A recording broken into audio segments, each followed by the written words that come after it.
Hello, my name is Chloe, welcome to my channel. Today I'm bringing to you my Bookoplathon TBR.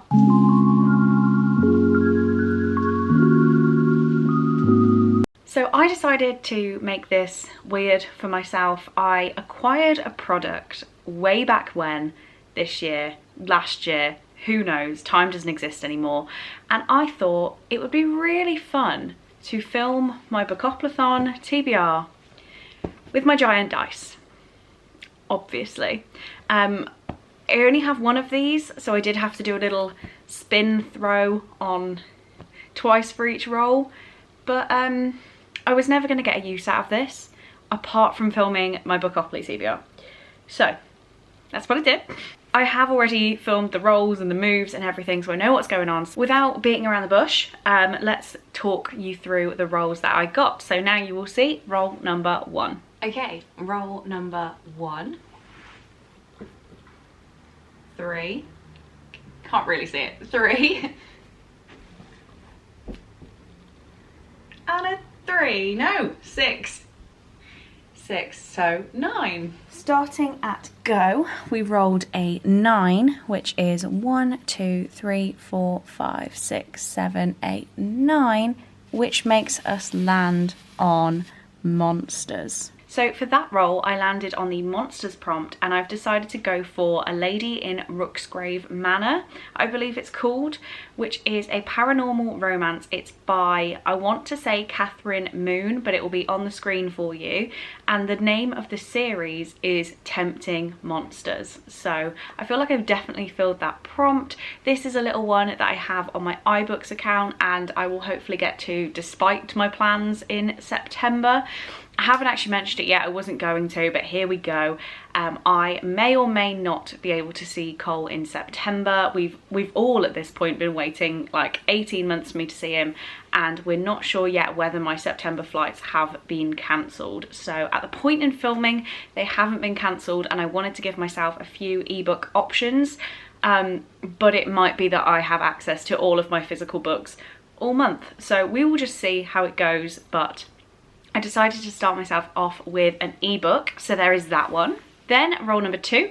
Roll number 2. Oh, it's gone too far. Is 4 and 5. Roll number 2.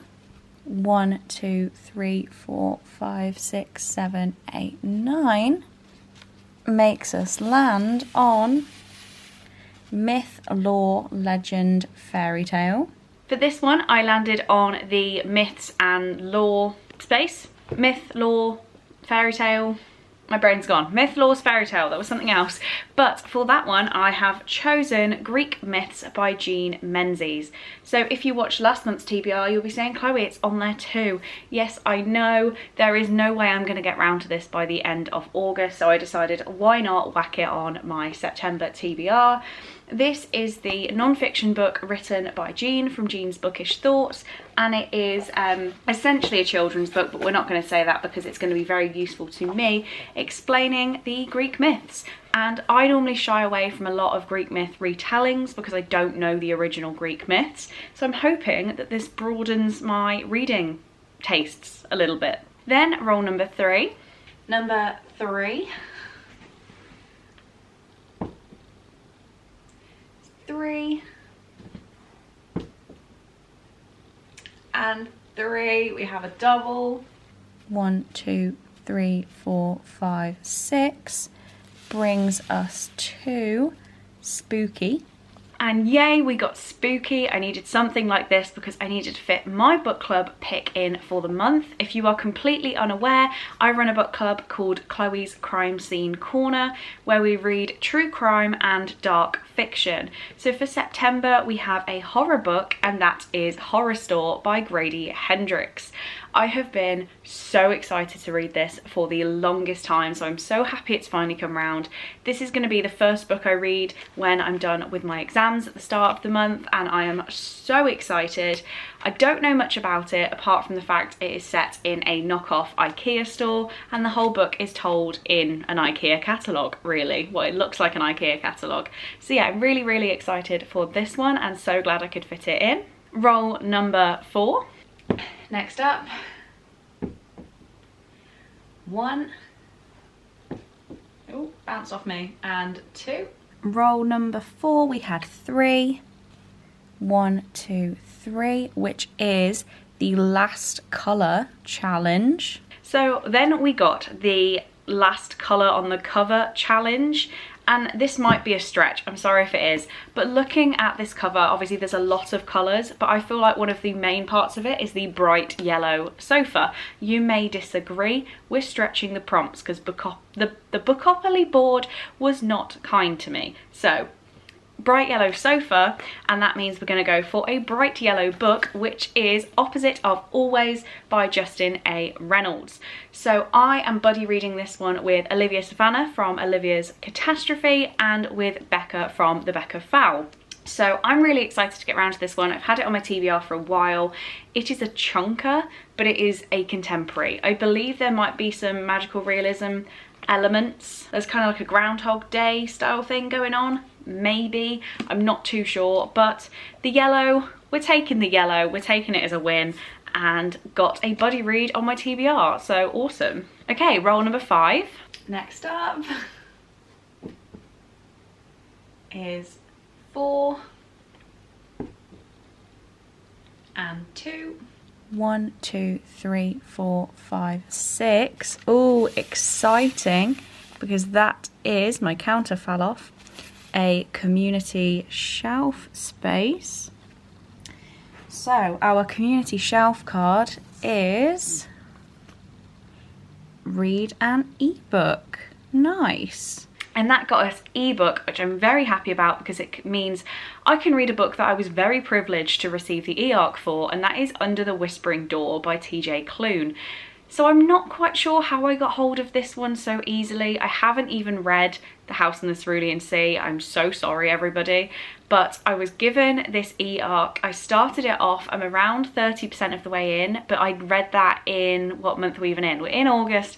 So I read that in like July, start of August, and I just haven't wanted to pick it up again. I've been very stressed with a lot of different things, as most of you will know. So I decided to put it on the back burner and start it again when I had some more time. So Under the Whispering Door has made it into my September TBR. Then roll number 6 is 4. Oh, we've gone off camera, but it is 2. Okay, next roll was also a 6, so 1, 2, 3, 4, 5, 6. Oh, that could be bad. It's good, but it could be bad because that is highest rated. And that got us highest rated. So I went over to my Goodreads and it was like Goodreads was glitching because it was giving me very high ratings, but not in order. And then it went in order. It threw a few off because there's like a book, the new Bridget Kemmerer, that hasn't come out yet, but for somehow that's got a 5-star review. But looking at the actual books on my unread TBR and their ratings, the highest there was The Hunters by C.V. Frodsham, which had a 4.71 star rating. This is a book that I got through Laura because she is friends with Claire, who then signed it for me for Christmas last year.